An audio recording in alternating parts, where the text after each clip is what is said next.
Cette émission vous est présentée grâce à la participation financière des caisses Desjardins de la Basse-Lièvre et du Cœur des Vallées, qui se distinguent par leur nature coopérative et leur implication au sein de la communauté.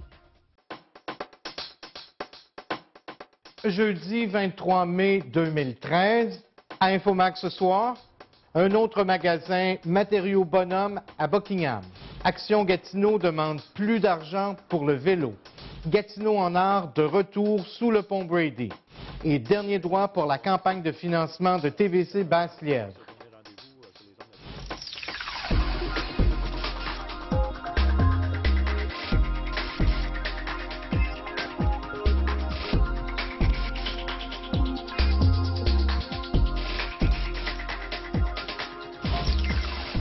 Bonsoir, mesdames, messieurs. Bienvenue à Infomag, votre magazine d'information locale. Eh bien, TVC Basse-Lièvre a appris en exclusivité qu'un nouveau magasin de Matériaux Bonhomme va être construit dans le secteur Buckingham.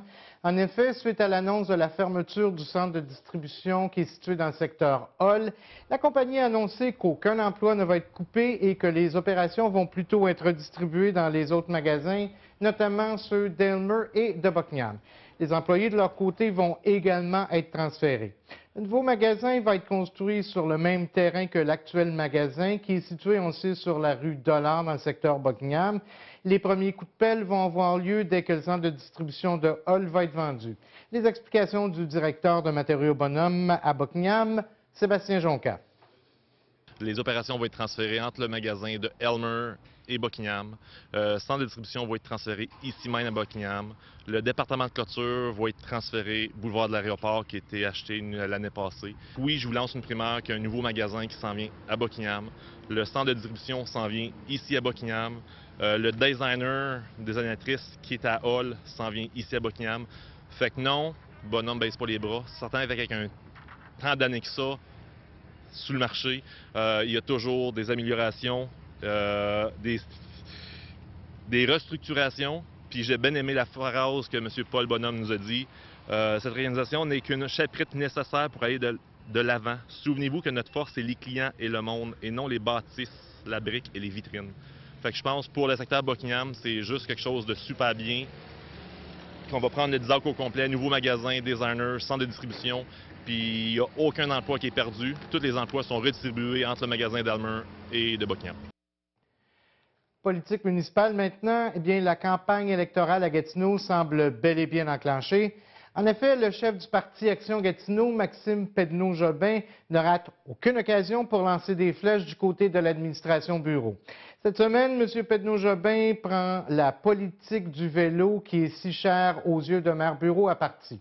Rappelons que M. Bureau avait fait doubler le budget alloué au réseau de pistes cyclables en 2010, après avoir participé à une conférence internationale sur le vélo à Copenhague. Actuellement, le budget annuel de Gatineau s'établit à 1 million de dollars, mais pour le chef d'Action Gatineau, cette somme est nettement insuffisante, étant donné que Gatineau aurait pris du retard sur plusieurs grandes villes. Par ailleurs, M. Pedneau-Jobin n'est pas en mesure de dire combien son parti investirait s'il était élu en novembre prochain. Oui, c'est-à-dire que c'était bien, là, on est passé de 500 000 à 1 million, mais on s'aperçoit avec ce qu'on a été capable de faire depuis 2010 qu'on est passé de pas grand-chose à un peu plus que pas grand-chose. Donc, il faut changer ça, il faut voir combien on doit investir. Puis, on avait fait un bel exercice avec ce qu'on a appelé les parcs orphelins à l'époque. On avait fait le portrait de tous les parcs à Gatineau. Puis on avait dit quels sont les parcs qui ont besoin d'investissement pour les ramener à niveau. Bien, je pense qu'il faut qu'on fasse une opération du même genre pour les vélos, en disant quels sont les liens qui nous manquent, puis pas juste récréatifs, aussi utilitaires, là, les gens qui vont travailler en vélo. Parce qu'on gagne tous quand les gens utilisent le vélo. C'est des infrastructures qu'on utilise moins, puis c'est des gens qui sont plus en santé, donc c'est un gain pour tout le monde. Donc, avec Action Gatineau au pouvoir, est-ce qu'on a déjà une idée du montant qu'on serait prêt à investir ou qu'on devrait investir? Non, nous, on est en train de faire notre cadre financier, ça fait que je ne suis pas prêt à prendre des engagements chiffrés comme ça. Par contre, il y a aussi un choix à faire avec l'argent existant. Donc, dans nos plans d'investissement, est-ce qu'on le donne au vélo ou on met tout pour les voitures? Présentement, on met la presque totalité pour les voitures. Moi, je pense que dans un cas comme ça, juste en réallouant l'argent déjà prévu on pourrait... Puis là, c'est un choix politique. Est-ce qu'on le priorise ou on le priorise pas? Puis si on met de l'argent à droite, ça veut dire qu'on n'en met pas à gauche. Mais dans le cas du vélo, moi, je pense qu'on doit le faire parce qu'on fait d'une pierre deux, trois coups. On reste dans le domaine de la politique municipale à Gatineau. La liste des candidats au poste de conseiller commence à se préciser du côté d'Action Gatineau. On apprenait cette semaine que la chroniqueuse politique Isabelle Miron tenterait sa chance comme candidate d'Action Gatineau pour faire face à Denise Laferrière. Le chef du parti, Maxime Pedneau-Jobin, s'est dit très heureux de cette candidature et continue de soutenir que son parti va présenter des candidats de qualité dans tous les secteurs. En ce qui concerne les 2 secteurs à l'est de la ville, des annonces devraient d'ailleurs être faites très bientôt. Oui, on a eu des annonces importantes. Là. Bon, celle-là n'est pas confirmée. Là. Richard Bégin à Elmer, qui est quelqu'un d'envergure, autant régional que même québécois, là, dans le monde du patrimoine, entre autres. Mme Miron, c'est une chroniqueuse qui a une certaine notoriété, là, qui travaillait beaucoup au 104.7. Donc, moi, je m'en réjouis. Là. Ça va assez bien, le recrutement. Là. On continue à déclencher des investitures jusqu'à temps que tous les quartiers aient un candidat. Mais le gros va se faire entre maintenant et la fin juin. Évidemment, M. Pedneau-Jobin, on est dans l'est de la ville. Il y a 2 quartiers qui nous intéressent plus particulièrement.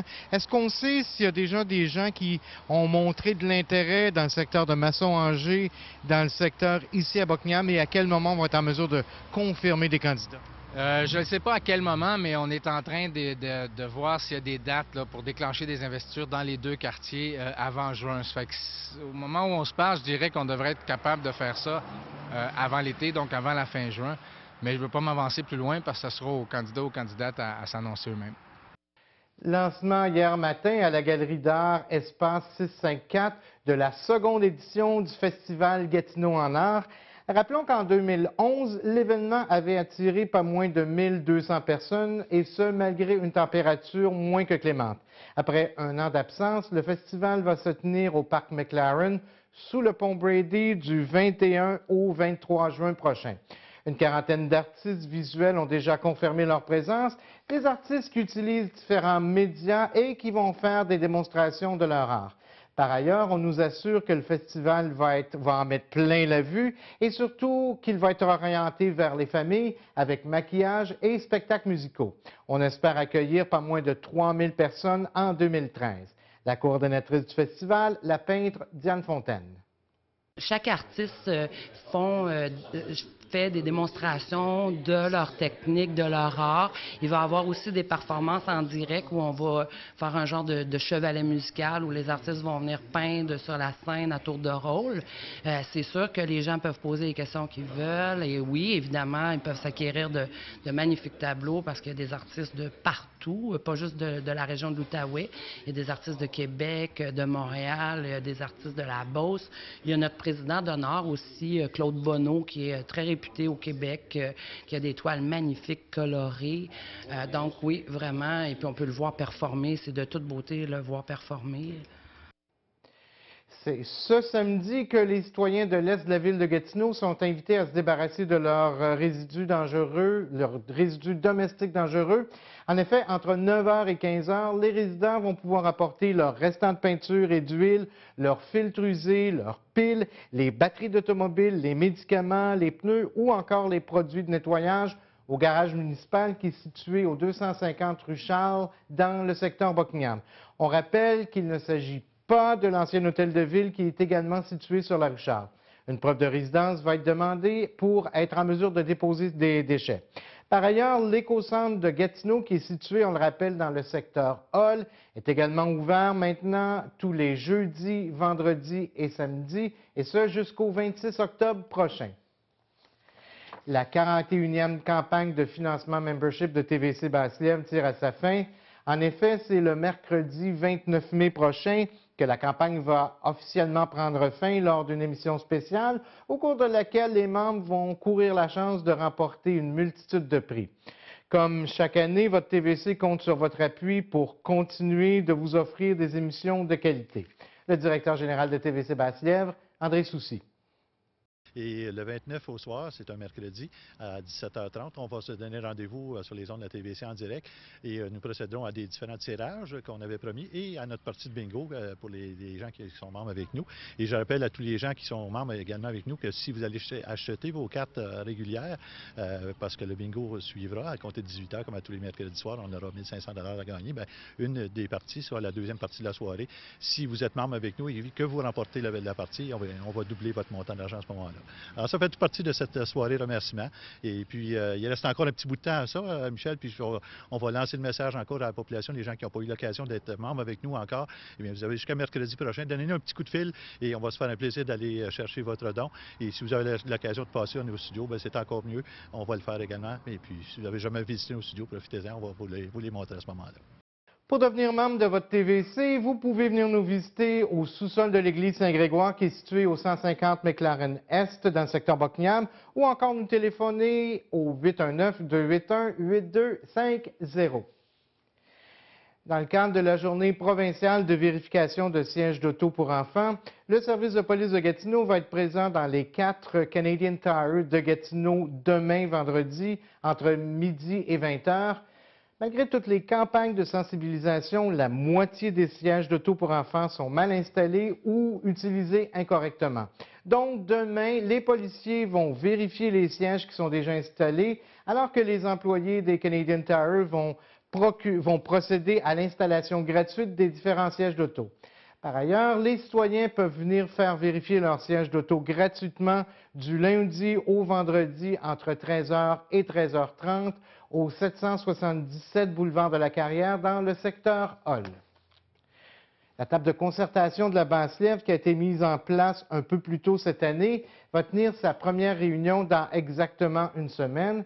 Pour nous parler de l'importance de cette table, mais également des différents défis, j'ai rencontré son coordonnateur, Normand Prézeau, un peu plus tôt cette semaine dans nos studios.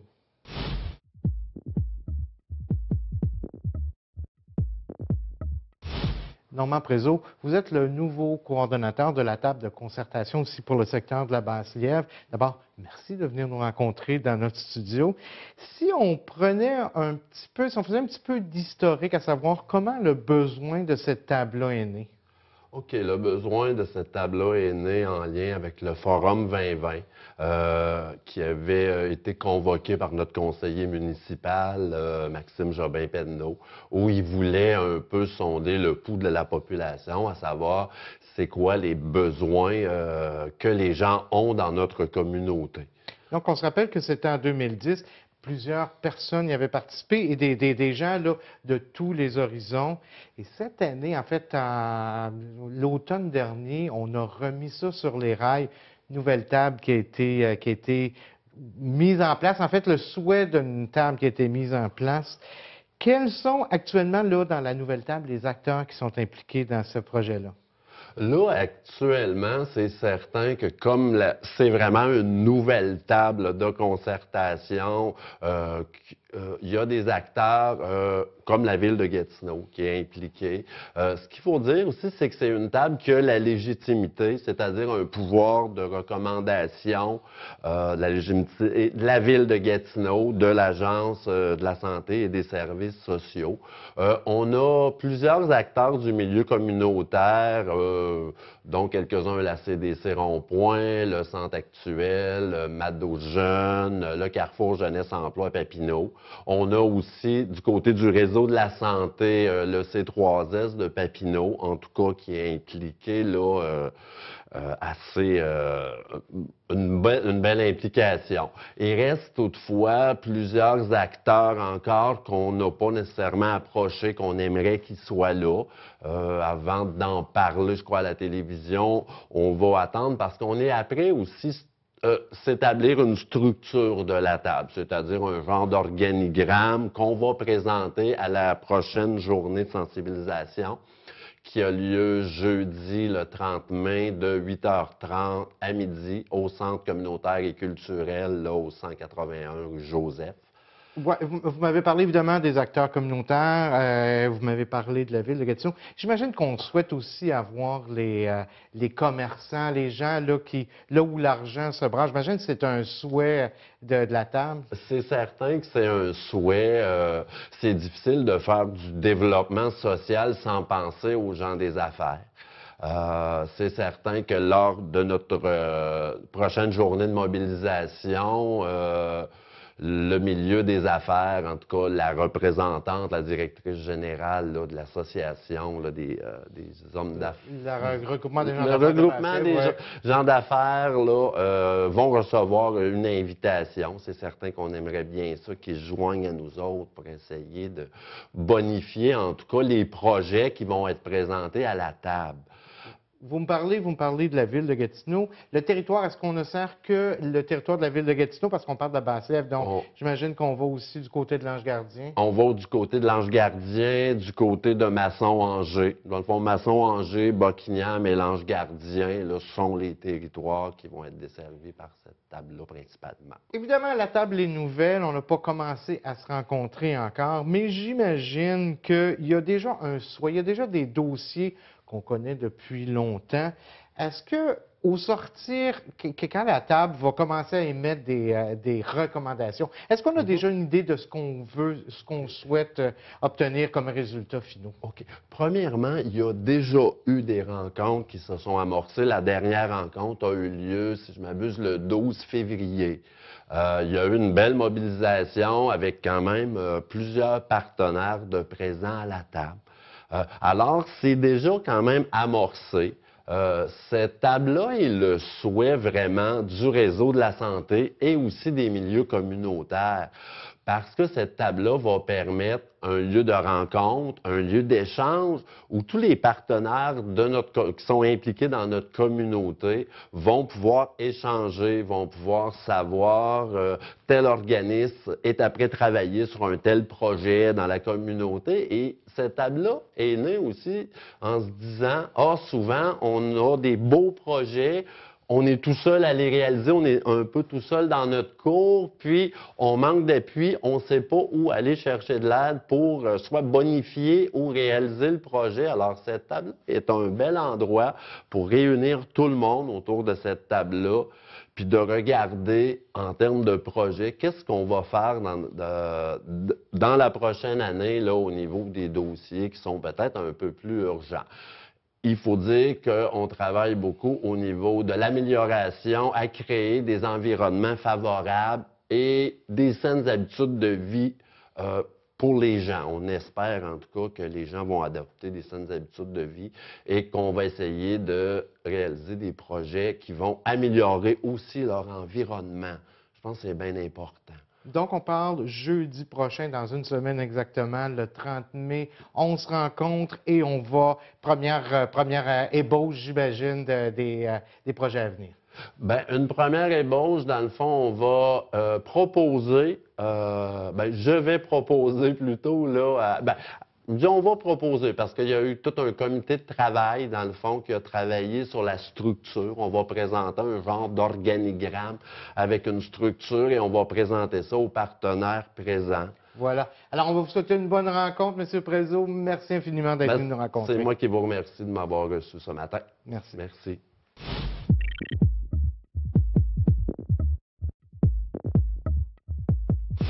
Alors bonjour, aujourd'hui pour la chronique communautaire, je rencontre Mélanie Hayes qui a participé au projet de don de soutien-gorge Osez le donner. Bonjour Mélanie Hayes. Bonjour.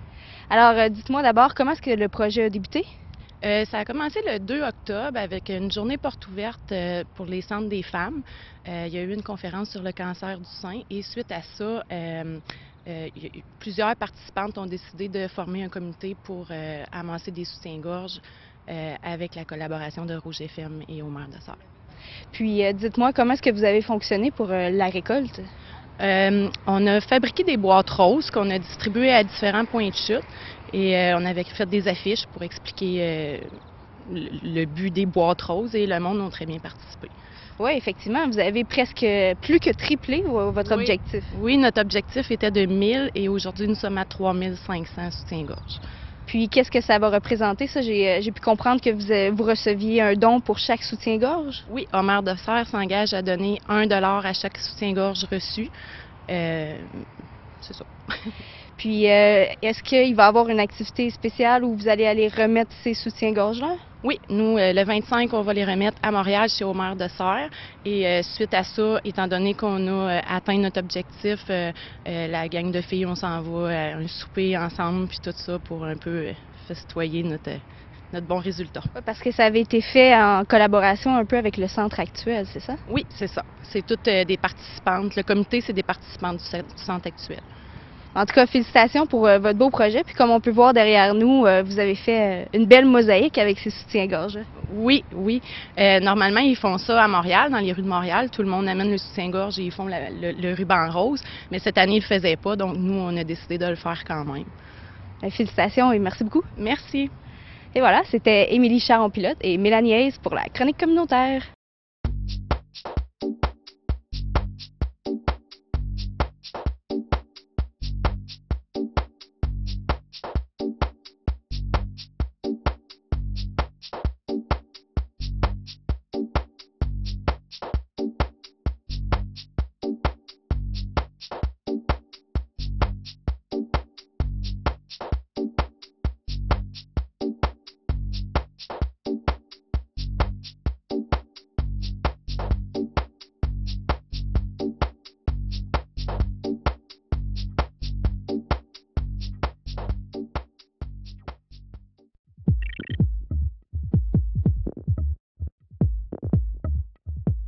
Chronique Sport avec François Croteau. Alors François, qu'est-ce qui a retenu votre attention dans le merveilleux monde du sport cette semaine? Bien, il y a beaucoup de choses, mais notamment, on va débuter là, en fin de semaine dernière, c'était le Grand Prix cycliste de Gatineau. Et il y avait des courses, là, 122 km, et il y avait le Gatineau Chrono, là, qui est le sprint.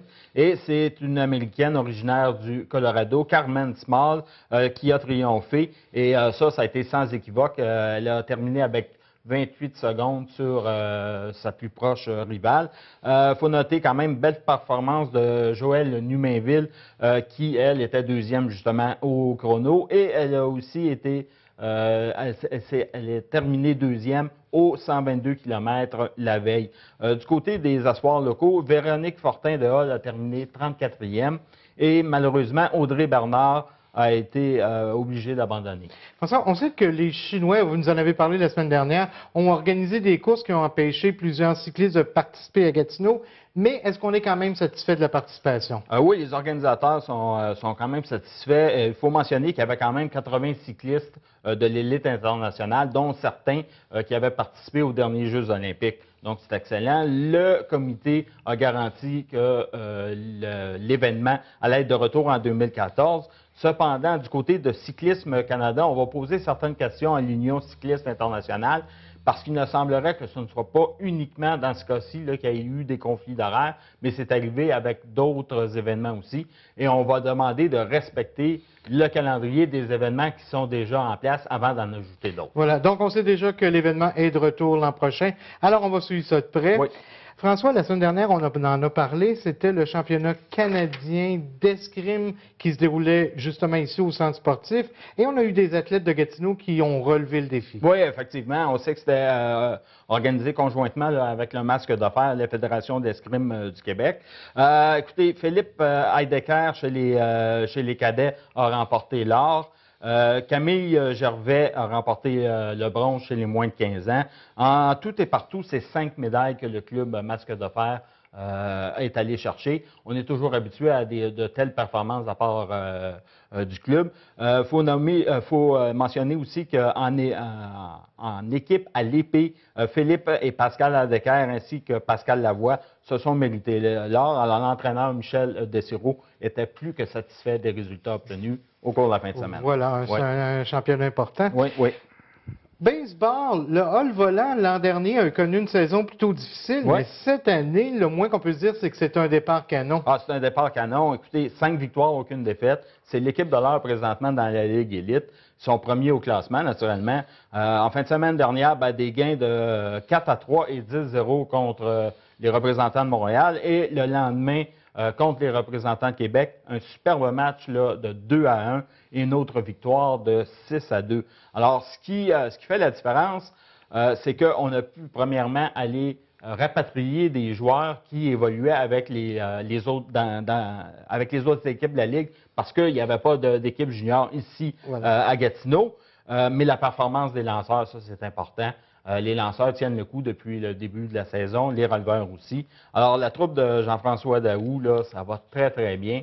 Écoutez, on parlait de faire les éliminatoires, mais là, déjà, avec 5 victoires, là, si on va en chercher une dizaine, une douzaine, habituellement, l'équipe se classe. Mais je pense qu'avec un début de saison comme ça, on va viser un peu plus haut. Prochain match, vendredi soir, au Parc Sans-Cartier. Ce sont les représentants de Laval qui s'amènent en ville. Et le Parc Sans-Cartier, c'est pas très loin de notre secteur. Pas de raison de ne pas s'y présenter. On parle maintenant de soccer. Après une première victoire, le FC Outaouais qui en arrache un petit peu plus, si on veut. Ils présentent maintenant une fiche d'une victoire et deux défaites. Ils se sont inclinés à Brassard dimanche dernier par le pointage de 2-1. C'est quand même des matchs serrés, là, et il faut comprendre, l'équipe est jeune.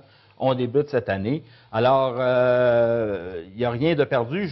J'y vais rapidement avec l'horaire des prochaines rencontres. Alors, c'est tous les vendredis soirs, là. Il y en a le 24 mai, donc vendredi, 21 juin, 5 et 19 juillet, 2 et 23 août, 6 et 20 septembre.